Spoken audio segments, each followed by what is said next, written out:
নমস্কাৰ। আজি 2026 প্ৰথমটো দিন। নতুন সংকল্প আছে, নতুন আশা আছে, জনসাধাৰণৰ বাবে কিবা এটা কৰাৰ মন আছে। মই আছোঁ আজি সোণৰ নদী সোৱণশিৰিৰ বুকুত। এই নদীয়ে আমাক উৎসাহ দিছে, এই নদীয়ে আমাক জীয়াই থকাৰ প্ৰেৰণা দিছে। এই নদীয়ে হ'ল সোণৰ নদী সোৱণশিৰি, যি নদীৰ পাৰত এসময়ত নদীৰ বুকুত এসময়ত আমাৰ সোণোৱাল কছাৰীসকলে সোণ কমাইছিলে বুলি আমি বুৰঞ্জীত পঢ়িবলৈ পাওঁ। আমাৰ গণেশ পেগু ডাঙৰীয়া, গণশিল্পী গণেশ পেগু ডাঙৰীয়াইও গাই গৈছে যে সোণৰ নদী সোৱণশিৰি যুগে যুগে বৈ যায়, দুয়ো পাৰে সোণৰ চেকুৰা খিচি খিচি থৈ যায়। সঁচাকৈয়ে এখন সোণৰ নদী, য'ত ৰজনীকান্ত বৰদলৈদেৱে তেওঁ বিখ্যাত উপন্যাস মিৰি জীয়ৰীত লিখিছে এই নদীৰ বিষয়ে। এই নদীয়ে মানুহক কেনেকৈ হহুৱাই, কেনেকৈ কন্দুৱাই এই নদীৰ পাৰত বাস কৰা মানুহে জানে। মই নদী ভাল পাওঁ, কাৰণ মই গাঁৱৰ ল'ৰা, মই গাঁৱত ডাঙৰ দীঘল হৈছোঁ। আমাৰ গাঁৱত নদী আছিল, জলাশয় আছিল, বিল আছিল, আৰু সেই বিল নদী জলাশয়ৰ বুকুত আমি খেলি মেলি ডাঙৰ দীঘল হৈছোঁ। গতিকে নদীয়ে মোক আকৰ্ষণ কৰে, পাহাৰে মোক ৰিঙিয়াই মাতে, হাবি জংঘলবিলাকত আমি ভাল পাওঁ। আৱেগিক আমি নষ্টালজিক হৈ পৰোঁ যেতিয়া আমি এনেদৰে নদীৰ বুকুলৈ আহোঁ বা এনেদৰে সেউজ পৰিৱেশত আমি আহিবলৈ পাওঁ। সেউজ পৰিৱেশত আমি আহোঁ, তেতিয়া আমাৰ মনটো উৎফুল্লিত হৈ যায়। 2025 বৰ্ষটো বহু ঘাত প্ৰতিঘাতৰ মাজেৰে অসমীয়া মানুহৰ পাৰ হ'ল। আমাৰ প্ৰাণৰ শিল্পী জুবিন গাৰ্গক আমি হেৰুৱালোঁ। জুবিন গাৰ্গক হেৰুৱাই আমাৰ অসমীয়া মানুহ দুখত ম্ৰিয়মান হৈ পৰিলোঁ। কিন্তু 2026 আহি আছে, আমাৰ সংকল্প আছে।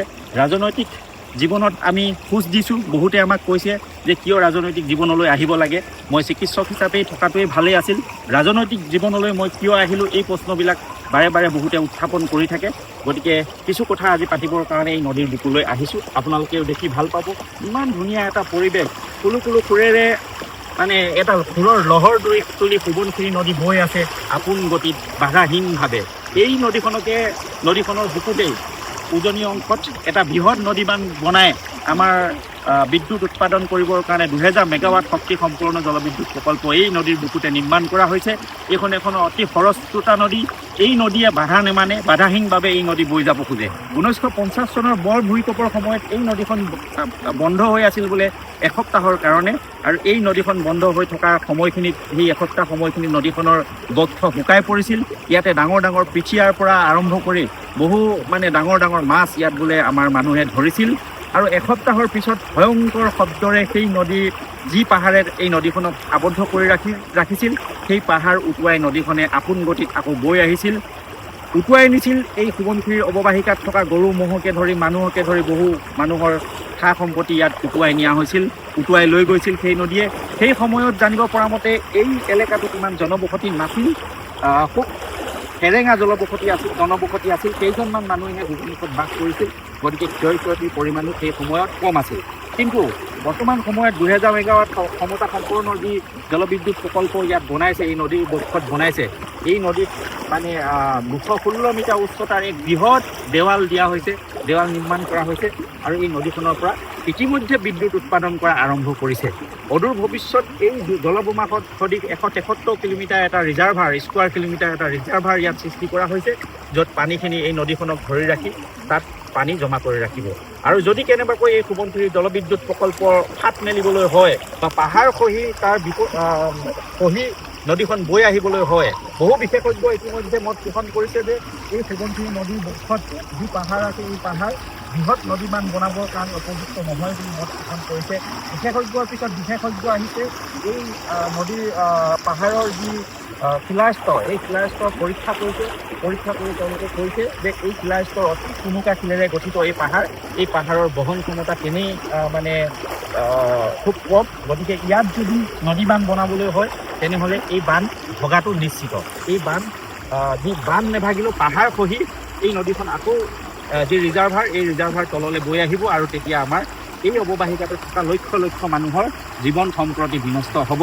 গতিকে নতুন বছৰৰ আৰম্ভণিৰ আজি প্ৰথমটো দিনতেই আমি চৰকাৰক দাবী কৰিম যে জনসাধাৰণক সমূলঞ্চে নিঃশেষ কৰিব পৰা এনেকুৱা ধৰণৰ বৃহৎ জলবিদ্যুৎ প্ৰকল্প আমি বন্ধ কৰি দিব লাগে। এই দাবী আজি বছৰৰ প্ৰথম দিনতে আমি চৰকাৰলৈ জনাম। দ্বিতীয় কথা হ'ল, আমি নাওবৈচাত কিয় আমি ৰাজনীতিলৈ আহিলোঁ। আমাক বাৰে বাৰে প্ৰশ্ন কৰা হয়, বহু মানুহে আমাক প্ৰশ্ন সোধে যে ৰাজনীতিলৈ আমি কিয় আহিলোঁ। মই এটা কথা বিশ্বাস কৰোঁ, আটাইতকৈ ডাঙৰ শক্তিটো পৃথিৱীত যদি আটাইতকৈ ডাঙৰ শক্তিটো আছে, সেই শক্তিটোৱে হ'ল ভগৱানৰ শক্তি, অদৃশ্য শক্তি। সেই শক্তিক নৰমনুষ্যে চোৱাৰ কোনো ধৰণৰ তেনেকুৱা ধৰণৰ ধৃষ্টতা নাই, এই শক্তিক কোনেও চুব নোৱাৰে।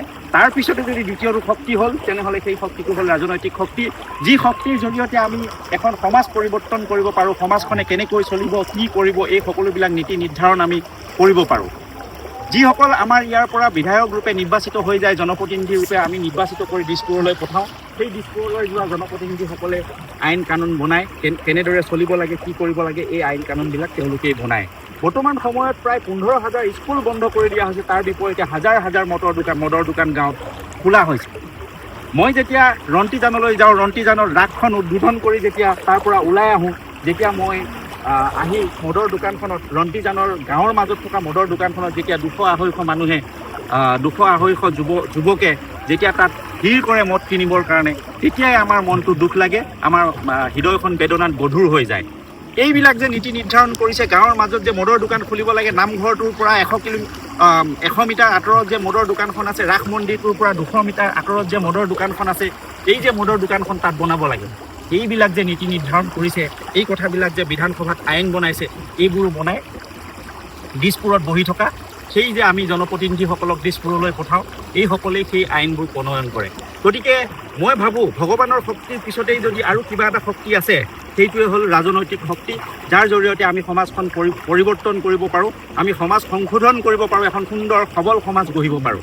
গতিকে মই ৰাজনীতিলৈ অহা বিশেষ কথা এইটোৱে, যদি আমি আহিব পাৰোঁ তেনেহ'লে মই নাওবৈচা সমষ্টিটোত কাম কৰি আছোঁ। নাওবৈচা সমষ্টিৰ মানুহে মোৰ ওপৰত আশা আকাংক্ষা লৈ বহি আছে, কাৰণ নাওবৈচা সমষ্টিটোত প্ৰত্যাহ্বান আছে। আপোনালোকে দেখিছে স্বাধীনোত্তৰ পিছৰ পৰা নাওবৈচা সমষ্টিটো এনেকুৱা লাগে। বৰ্তমান আপোনালোকে নাওবৈচা সমষ্টিত আহিব, দেখিব যে এই নাওবৈচা সমষ্টিটো আপোনালোকৰ মানে মনত ভাৱ হ'ব, আমি কলীয়া পানী দেখা নাছিলোঁ। ব্ৰিটিছৰ দিনত কৈছিলে যে যিসকল মানুহে ধৰক অপৰাধ কৰে, সেই অপৰাধীবিলাকক ব্ৰিটিছে কলীয়া পানী মেলা বুলি আমি পঢ়িবলৈ পাইছিলোঁ।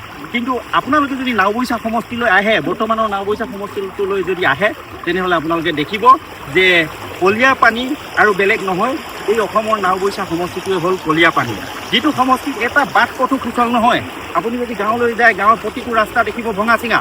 যিটো সমষ্টিত এখন স্কুল ভাল নাই, আপুনি যদি মৰদপুৰ কৈৱৰ্ত গাঁৱলৈ যায়, আপুনি যদি কণাচাপৰি মিচিং গাঁৱলৈ যায়, তেতিয়া তাৰ প্ৰাথমিক বিদ্যালয় দেখিব ওপৰত টিং নাই, চাৰিবেৰ ভঙা চিঙা, চৰকাৰী বিদ্যালয়ৰ অৱস্থা তথৈবচ। আপুনি যদি বালিগাঁও কৈৱৰ্ত গাঁৱলৈ যায়, আমতলাৰ বালিগাঁও কৈৱৰ্ত গাঁৱলৈ যায়, আপুনি দেখিব যে তাত কৈৱৰ্ত দুটা মাত্ৰ কোঠাত মানে 5টাকৈ শ্ৰেণী কোঠা চলে। দুটা মাত্ৰ 14/12 কোঠাৰ ভিতৰত 5টাকৈ ক্লাছ তাত চলোৱা হয়। গতিকে এনেকুৱা ধৰণৰ দুৰৱস্থা আমাৰ এই সমষ্টিটো। ৰাস্তা পদূলি একেবাৰে অৱস্থা বেয়া। মই বাৰে বাৰে কৈ থাকোঁ যে যেতিয়া আমাৰ গৰ্ভৱতী মহিলা এগৰাকী হস্পিটেললৈ লৈ যোৱা হয়, তেতিয়া গৰ্ভৱতী মহিলাগৰাকীয়ে হস্পিটেল নপাওঁতেই ৰাস্তা ইমানেই বেয়া, ৰাস্তাৰ ঠেকেচনিৰ ফলত তেওঁ ৰাস্তাৰ ওপৰতে প্ৰসৱ কৰিব লগা এনেকুৱা ধৰণৰ মানে ঘটনা মানে প্ৰায় সংঘটিত হৈ থাকে। আপুনি যদি শিক্ষিত যুৱকসকললৈ চায়, তেতিয়াহ'লে দেখিব প্ৰতিজন শিক্ষিত যুৱকে বৰ্তমান সময়ত কৰিবলৈ কাম নাই। অন্ধ্ৰপ্ৰদেশ, কেৰেলা, মধ্যপ্ৰদেশত গৈ তেওঁলোকে লোকৰ হাজিৰা কৰিব লগা হৈছে, ছিকিউৰিটি গাৰ্ডৰ কাম কৰিব লগা হৈছে। যিকেইজন যুৱক সুঠাম ডেকা ল'ৰা ঘৰত আছে বা যিকেইজনে পঢ়া শুনা কৰি আছে, তেওঁলোকৰ জীৱিকাৰ মূল উৎস হ'ল তেওঁলোকে পকা মিস্ত্ৰীৰ লগত যোগালী কৰি তেওঁলোকে 2-এপইচা ঘৰখন চলাবৰ কাৰণে ঘটি আছে। আৰু যদি আপুনি দেখে যে কোনোবা এখন গাঁৱৰ যদি আপুনি দেখিছে কোনোবা এজন ব্যক্তিৰ হাতত যদি 1 কেজি আপেল আপুনি লৈ যোৱা দেখিছে, তেনেহ'লে তেওঁ ঘৰত যদি আপুনি যায়, আপুনি গম পাব যে সেই মানুহ ঘৰত হয়তো কোনোবা শিশু আছে, কোনোবা নিশকতীয়া শিশু আছে, নহ'লে সেই মানুহ ঘৰত হয়তো কোনোবা বৃদ্ধ মানুহ বেমাৰত পীড়িত হৈ আছে। তেতিয়াহে সেই মানুহ ঘৰে 1 কেজি আপেল কিনি লৈ যায়। এনেকুৱা অৱস্থাত আপুনি দেখিব যে কোনোবা মানুহৰ ঘৰত যদি আপুনি যায়, দেখিব যে সেই মানুহ ঘৰৰ যি বৃদ্ধ মানুহ থাকে, বুঢ়া মানুহ থাকে, সেই মানুহে এই জাৰৰ দিনত ভালকৈ এখন কম্বল ল'ব নোৱাৰা এনেকুৱা অৱস্থা নাওবৈচা সমষ্টিত হৈছে। এই নাওবৈচা সম্পদশালী নাওবৈচা, এই নাওবৈচাক আমি অসমৰ ভিতৰত প্ৰথম নাওবৈচা বনাব পাৰোঁ। আপোনালোকে যদি নাওবৈচালৈ যায়, দেখিব প্ৰতি ঘৰ মানুহতে একোটা ফিচাৰী, তেওঁলোকে পৰম্পৰাগত পদ্ধতিৰে তাত মৎস্য উৎপাদন কৰে। কিন্তু অসমত প্ৰতি বছৰতে 25,000 মেট্ৰিক টন মাছ বাহিৰৰ পৰা আনে। অন্ধ্ৰপ্ৰদেশ, মধ্যপ্ৰদেশ এইবিলাক ঠাইৰ পৰা অসমত প্ৰতি বছৰে 25,000 মেট্ৰিক টনতকৈও বেছি মাছ অসমলৈ আমদানি কৰা হয়। যদি আমি সেই নাওবৈচাৰ জলসম্পদসমূহ আমি ব্যৱহাৰ কৰি যদি আমি এই মৎস্য উৎপাদন ইয়াত কৰোঁ, আমি সমগ্ৰ অসমত মাছৰ চাহিদা পূৰাবৰ কাৰণে সক্ষম হ'ম। আমি যদি নাওবৈচাত বাহিৰৰ পৰা লাখ আমি কণী আনিব লগা হয়, কণীৰ চাহিদা পূৰণ কৰিবৰ কাৰণে, আমি যদি সেই পুখুৰীবিলাকৰ সমান্তৰালকৈ তাত যদি মাল্টিপল ফাৰ্মিং কৰি আমি তাত ব্ৰইলাৰ পুহোঁ বা মুৰ্গী পুহি সেই মুৰ্গী কণী উৎপাদন কৰি আমি সমগ্ৰ অসমত মানে ছাপ্লাই দিওঁ, অসমত আমি তাৰ বজাৰত আমি বিক্ৰী কৰোঁ, আমি নিশ্চিতভাৱে আমি নিবনুৱাসকলক ঘূৰাই আনি ইয়াত আমি মানৱ সম্পদ ব্যৱহাৰ কৰি আমি উৎপাদন বৃদ্ধি কৰাৰ লগতে ৰাজ্যখনৰ অৰ্থনৈতিক অৱস্থাটো আমি নিশ্চিতভাৱে টনকিয়াল কৰিব পাৰোঁ। আমি দেখিছোঁ পৰৱৰ্তী সময়ত চৰকাৰসমূহে আমাৰ এই উঠি অহা যুৱ প্ৰজন্মৰ যুৱকসকলক বিভিন্ন ধৰণে প্ৰলোভন দি সৰু কিছুমান আঁচনি দি তেওঁলোকক ঠগি অহা আমি দেখিবলৈ পাইছোঁ। অৰুণোদয় আঁচনি আৰু উদ্যমিতা আঁচনিকে ধৰি বিভিন্ন ধৰণৰ এনেকুৱা আঁচনি দিয়ে যিবিলাক কামত নলগা আঁচনি কিছুমান দি মানুহক ঠগি থকা দেখা যায়। অৰুণোদয় আঁচনিৰ নামত মাত্ৰ 1250 টকাকৈ এঘৰ মানুহক দি মানুহক ৰাম ঠগন দি আহিছে। তাৰ বিপৰীতে যদি আমাৰ ল'ৰা ছোৱালীবোৰক যদি শিক্ষিত ল'ৰা ছোৱালীবিলাকক যদি আমি ট্ৰেইনিং দিয়াওঁ, যদি এগৰাকী মিচিং মহিলাক যদি আমি কাপোৰ ববলৈ লগাওঁ, যদি আমি তাঁতশাল যোগান দিওঁ, আমি যদি সূতা তেওঁক যোগান দি তাঁত ববলৈ আমি লগাওঁ, একোগৰাকী মিচিং মহিলাই এমাহত 5 যোৰকৈ কাপোৰ বব পাৰিব আৰু 5 যোৰ কাপোৰ বিক্ৰী কৰি প্ৰতিযোৰ কাপোৰত 10,000কৈ 50,000 টকা তেওঁলোকে উপাৰ্জন কৰিব পাৰিব। সেই 50,000ৰ যদি 20,000 আমি কেঁচা মালৰ খৰচ বুলি আমি তাক তাৰ পৰা উলিয়াই দিওঁ, তেনেহ'লে 30,000কৈ এগৰাকী মহিলাই প্ৰতি মাহত তেওঁলোকে উপাৰ্জন কৰিব পৰা তেওঁলোকৰ স্থল আছে। গতিকে এই নাওবৈচা আমাৰ সপোনৰ নাওবৈচা, এই নাওবৈচা আমি সম্পদশালী নাওবৈচা, এই নাওবৈচাত ক্ষুদ্ৰ উদ্যোগ আছে, কুটিৰ উদ্যোগ আমি স্থাপন কৰিব পাৰোঁ। এই নাওবৈচাত তাঁত বস্ত্ৰ উদ্যোগ আমি স্থাপন কৰিব পাৰোঁ। ইয়াতে প্ৰায় 30,000 ভোটাৰ আছে, আমাৰ মিচিং ভোটাৰ আছে। গতিকে এই আমাৰ মিচিং জনগোষ্ঠীৰ মাজত যদি আমি সেই কামবোৰ কৰোঁ, তেনেহ'লে আমি নিশ্চিতভাৱে আমি আগবাঢ়ি যাব পাৰোঁ। বিশ্বৰ ভিতৰত আটাইতকৈ ডাঙৰ উদ্যোগ আৰু আটাইতকৈ লাভজনক উদ্যোগটো হৈছে পৰ্যটন উদ্যোগ। এই নাওবৈচাত পৰ্যটনৰ বিপুল সম্ভাৱনা আছে। সৰু নদী আছে, সৰু জলাশয় আছে আৰু ইয়াত মানে ইয়াৰ পথাৰত পৰিভ্ৰমী চৰাই, এই যি ঠাণ্ডা দিন অহাৰ লগে লগে, শীত আগমনৰ লগে লগে পৰিভ্ৰমী চৰাই লাখ পৰিভ্ৰমী চৰাই ইয়াত আমি অহা দেখিবলৈ পাওঁ। যদি এই পৰ্যটন উদ্যোগটো আমি খুব ভালদৰে যদি গঢ়ি তোলোঁ, তাত আমি শ নিবনুৱাক ইয়াত আমি সংস্থাপন দিব পাৰোঁ। সমগ্ৰ অসমৰ আধা নিবনুৱা আমি নাওবৈচাত সংস্থাপিত কৰি ৰাখিব পাৰোঁ। গতিকে নাওবৈচা প্ৰত্যাহ্বান আছে, নাওবৈচাত সম্ভাৱনাও তেনেদৰে বিপুল সম্ভাৱনাও আছে। গতিকে এই সম্ভাৱনাবোৰক আমি ব্যৱহাৰ কৰি আমি এই নাওবৈচাৰ যুৱকসকলক আমি ঘূৰাই আনিব পাৰোঁ। এই বাহিৰত যে কেৰেলা, মধ্যপ্ৰদেশ, উত্তৰ প্ৰদেশ, হায়দৰাবাদত যে আমাৰ ল'ৰাবোৰ থাকে, এই ল'ৰাবোৰে পেটৰ তাৰণাত গৈ 10,000 টকাৰ বিনিময়ত হায়দৰাবাদ, মধ্যপ্ৰদেশ, অন্ধ্ৰপ্ৰদেশত কাম কৰে। যদি আমি এই যুৱ প্ৰজন্মক ইয়াত আনি সংস্থাপিত কৰি আমি মৎস্য পালনৰ জৰিয়তে, আমি গো পালনৰ জৰিয়তে, আমি ব্ৰইলাৰ ফাৰ্মিঙৰ জৰিয়তে, আমি মাল্টিপল ফাৰ্মিঙৰ জৰিয়তে, আমি যি আমাৰ পৰ্যটন উদ্যোগৰ জৰিয়তে তেওঁলোকক যদি আমি ইয়াত সংস্থাপিত কৰি দিওঁ, আমাৰ নিবনুৱা সমস্যা সমাধান হৈ যাব। বাহিৰত ল'ৰাবোৰ থাকে, অৰুণাচলত আমাৰ ল'ৰাই কাম কৰিবলৈ যায়, অৰুণাচলত আদিয়ে তেওঁলোকক পিতে, নাগালেণ্ডত কাম কৰিবলৈ যায়, নগাৰ অত্যাচাৰৰ সন্মুখীন হ'ব লগা হয়, হায়দৰাবাদত কাম কৰিবলৈ যায়। এতিয়ালৈকে প্ৰায় মোৰ নাওবৈচা সমষ্টিত প্ৰায় 10জনতকৈ অধিক ল'ৰা বাহিৰত মৰিছে। এই কেইদিনৰ ভিতৰত 4জন ল'ৰা একেলগে এমাহৰ ভিতৰত বাহিৰত মৃত্যুৰ খবৰ আহিছে আৰু তেওঁলোকৰ মৃতদেহটো আহি ঘৰত, কিছুমানৰ মৃতদেহো ঘৰত পোৱাহি নাই। এনেকুৱা ধৰণৰ দুৰ্ভাগ্যজনক পৰিস্থিতিৰ পৰা আমি নাওবৈচাক উদ্ধাৰ কৰিব লাগিব। গতিকে আমি সপোনৰ নাওবৈচা, এখন শক্তিশালী নাওবৈচা গঢ়িব পাৰোঁ যদি উপযুক্ত ব্যক্তিৰ হাতত যদি নাওবৈচাৰ ভৱিষ্যত গঢ়িবৰ কাৰণে নাওবৈচাবাসী ৰাইজে দায়িত্ব দিয়ে। নিশ্চিতভাৱে নাওবৈচাক আমি অসমৰ ভিতৰত প্ৰথম সমষ্টি হিচাপে গঢ়ি তোলাত আমি কোনো ক্ৰতি নকৰোঁ। গতিকে মই নাওবৈচাবাসী ৰাইজ, অসমবাসী ৰাইজক পুনৰবাৰ ইংৰাজী নতুন বছৰৰ শুভেচ্ছা জ্ঞাপন কৰিছোঁ। লগতে সকলোৰে মংগল কামনা কৰি মই ভিডিঅ'টো ইমানতে সমাপ্ত কৰিছোঁ। ধন্যবাদ। জয় আই অসম।